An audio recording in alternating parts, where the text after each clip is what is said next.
திருச்சிற்றம்பலம் தில்லையம்பலம். எல்லாம் செயல் கூடும் என் ஆனை அம்பலத்தே எல்லாம் வல்லான் தனையே ஏத்தே.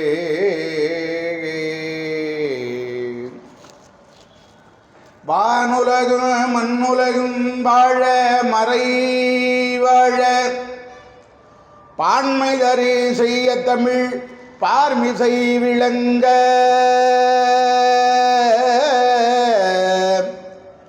ஞானமத ஐந்திகர மூன்றி விழி நால்வாயி ஆனை முகனை பரவி செய் அஞ்சலி செய்யற்பாக.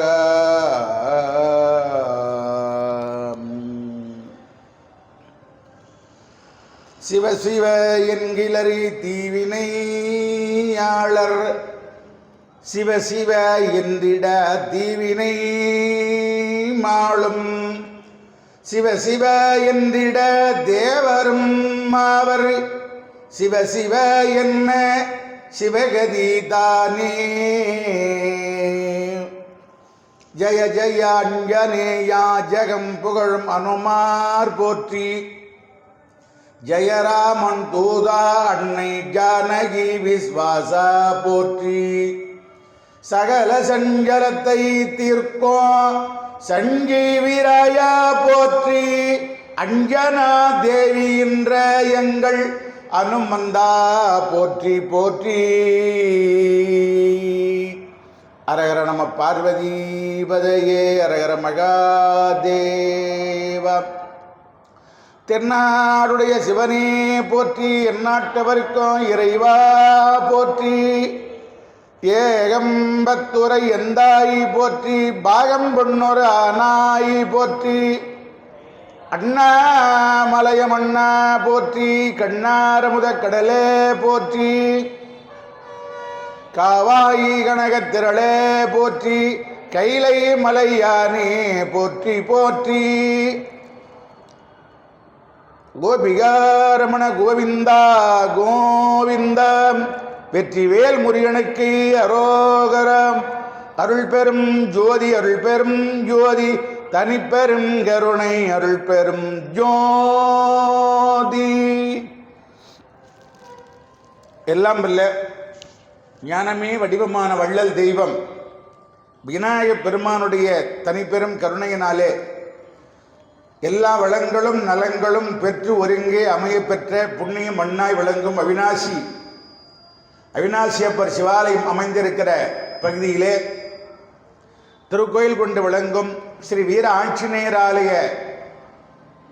மார்கழி மாத பெருவிழாவிலே வியாசராஜ பஜனை மண்டபத்திலே வீர ஆஞ்சநேயர் பக்த பேரவை சார்பாக நடைபெறுகிற தொடர் சொற்பொழியிலே இன்று மகாபாரதம் 4ஆம் நாள் நிகழ்வாக தர்மர் பிறப்பு என்ற தலைப்பிலே பேசுவதற்கு மேற்கொள்ளுவோம். தர்மராஜாவை பிறக்க வைக்காதான் இன்னும் இருக்கிற 11 நாளில் சொற்பொழி முடியும். நாங்கள் 83 நாள் 70 நாள் 60 நாள் 50 நாள் எல்லாம் பேசி பழகிட்டோம். இப்போ 14 நாளில் மகாபாரதம் சொல்லும்படியாக ஒரு நிலை. நாம் நேற்றைய பகுதி சந்தனு மகாராஜா பல மனைவர்களை மணந்தவர். கங்கையை மணந்து 7 பிள்ளைகள் அந்த மாதிரி கொண்டு போட்டு 8வது பிள்ளை இளவரச பட்டம் தந்து அதன் பிறகு ஒரு இளம்பெண்ணை விரும்பினார். அவரையும் இளவரசரையே கல்யாணம் பண்ணி வைக்கிறார். தனக்கு திருக்கல்யாண வயசுல தோப்புனாருக்கு பெண் பார்த்துக்கிற அதிசயம் மகாபாரதத்தில் நடந்தது. அவர் கல்யாண வயசு கங்கையன் இளவரசன். அவங்க அப்பாவே ஒரு பெண் பார்த்துக்கிறார். திருமணம் நடைபெற்ற பிறகு எல்லாரும் ராஜாக்கள்லாம் வேகமாக புறப்படுறா.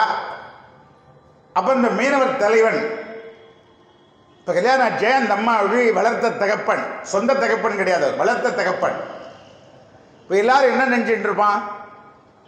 மீனவர் பெண்ணு சந்தனு மகாராஜா விரும்பி கல்யாணம் பண்ணிட்டாரு அப்படிதான் நினைப்பாங்க. ஆனால் அவர் மீனவர் பெண் அல்ல.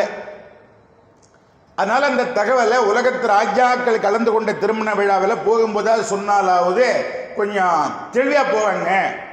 என்பதனாலே அந்த மீனவர் தலைவன் எல்லார்ட்டையும் நிறுத்தி சொல்றார், ஐயா ராஜாக்களே செத்த நில்லுங்கோ, ஒரு செய்தி. வானவரி வருவேனோ சேதிமா மரபோன். சந்தன மகாராஜாவுக்கு இப்ப கல்யாணம் கட்டி கொடுத்தனே செல்வ மகளை மச்சகந்திய, அந்த அம்மாவின் 4 திருநாமங்கள். மீன் துர்நாற்றம் வீசுங்களாம் மேல, மச்சம்னா மீன், கந்தம்னா வாசனை, மச்சகந்திங்க.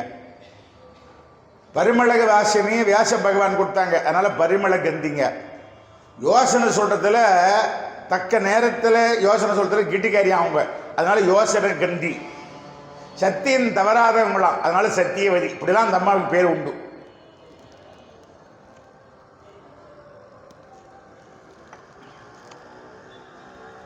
என் மகளை ராஜாக்கள் மீனவ பெண் என்று எண்ணாதீர்கள். அவள் அரச குடும்பத்தை சேர்ந்தவள். வசுராஜா வேட்டைக்கு போன இடத்துல தன் மனைவி ஞாபகமா விந்து வெள்ளியாக வல்லூர் பட்சத்திலே மனைவிக்கு அந்த விந்தை பார்சல் பண்ணி அனுப்ப, வழியில் பார்த்து ஒரு ராஜாளி சண்டைக்கு வர, அந்த பார்சல் கிழிந்து ஆற்றிலே விழ, அந்த விந்தை அங்கே தண்ணீரில் இருந்த மீன் ஒன்று இறை என விழுங்க, அந்த மீனை வெட்டி பார்க்கிற பொழுது யமனை போல ஒரு ஆண் மகனோ யமுனை போல ஒரு பெண் மகனும் இருந்தார்கள். கேள்விப்பட்ட வசுராஜா, என் மக்கள் 2 பேரும் கொடுத்துருங்கன்னு என்ன கேட்டான். நான் ஒரு குழந்தை எனக்கு கொடுங்க, எனக்கு குழந்தைகளை வளர்த்துக்கிறேன்னு கேட்டேன். ஆண் குழந்தை வாரிசு வேணும்னு மச்சகந்தன் என்ற பிள்ளை அந்த ராஜா எடுத்துக்கிட்டு மச்சகந்தி என்ற பெண் குழந்தை என்கிட்ட கொடுத்துட்டாரு. இது நாள் வரையில சொந்த மகளாக எண்ணி நான் வளர்த்தேன். காரண மென் குயில் போல் வந்து காவலர் குளத்திடை கலந்தாள். இந்த குயில் இது பாருங்க, குயிலுக்கு முட்டை வைக்க தெரியும், குஞ்சு பொறிக்க தெரியாதுங்களாம். குஞ்சு பொறிக்க தெரியாத அந்த குயில் என்ன பண்ணுங்களாம், காகத்தினுடைய கூட்டில் கொண்டு போய் ஏற்கனவே 3 முட்டை காக வச்சுக்குதுன்னு வைங்க, இதனுடைய 2 முட்டையை சேர்த்து வச்சுடுங்க. காகத்தை நம்ம 3 முட்டை தானே வச்சோம், இப்போ 5 முட்டை இருக்குது. எண்ணி பார்க்குற அறிவு கிடையாது. காக அதெல்லாம் எண்ணி பார்க்காது. 5 முட்டையும் நம்ம முட்டை தான்னு சூடு காட்டி அடைகாக்கும். குஞ்சு பொறித்த பிறகு காகத்தினுடைய குஞ்சுகள் காக்கான்னு கத்துறதும் குயில் குஞ்சுகள் கூக்கூன்னு கத்துறதும் வித்தியாசம் தெரியுது. அப்போ இந்த காகம் இந்த 2 பேரும் அட்ரஸ் மாதிரி வந்துக்கிறாங்க, நம்ம ஆள் இல்லை அப்படின்னு கொத்த ஆரம்பிக்கலாம், கொத்தி துரத்த ஆரம்பிக்கலாம். அதை மேல் கிளை மேலே உட்காந்துன்னு குயில் பார்க்குமா, ஓஹோ நம்ம குழந்தைங்களுக்கு துன்பம் வருகிறதுன்னு அந்த காகம் கூட்டில் இல்லாத நேரம் பார்த்து அந்த குயிலானது தன் குஞ்சுகளை அடையாளம் வச்சு போய் தூக்கி வந்து வளர்த்துக்கங்களாம். எப்படி குஞ்சு பொறிக்க தெரியலனாலும் அந்த காகத்தை கூட்டில் வச்சுட்டு திரும்ப வந்து தன் சொந்த குழந்தைகளை வளர்க்குதோ, அதுபோல ஒரு அரசனுக்கு பெண்ணா பிறந்த என் மக ஒரு அரசனை சந்தன மகாராஜாவை கல்யாணம் பண்ணிட்டா, வசுராஜாவின் மகள் சந்தன மகாராஜாவை கல்யாணம் பண்ணிட்டா. ஆனால் இடையில் வளர்ந்தது எங்கள் மீனவர் குடும்பம். அவள் மீனவ பெண் அல்ல. எப்படி என்றால் காரணம் மென் குயில் போல் வந்து காவலர் குளத்திடை கலந்தால். ஒரு அருமையான நிகழ்வு. குயிலை பற்றி இந்த தகவல் வருது. அதனால அரசர்கள் தெளிந்தார்களோ இல்லையோ, சந்தன மகாராஜாவுக்கு மட்டற்ற மகிழ்ச்சி. அப்பா ராஜாவுக்கு பண்ணாவா, சந்தோஷம்.